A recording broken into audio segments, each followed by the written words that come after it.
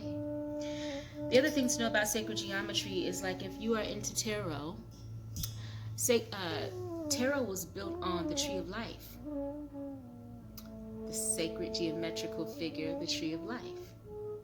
And the way that they expect you to use the tree of life is to envision that you are encapsulated inside of it. You close your eyes.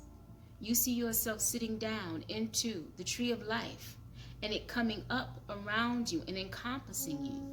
And when it comes up, it's like gold pillars that come up on every angle.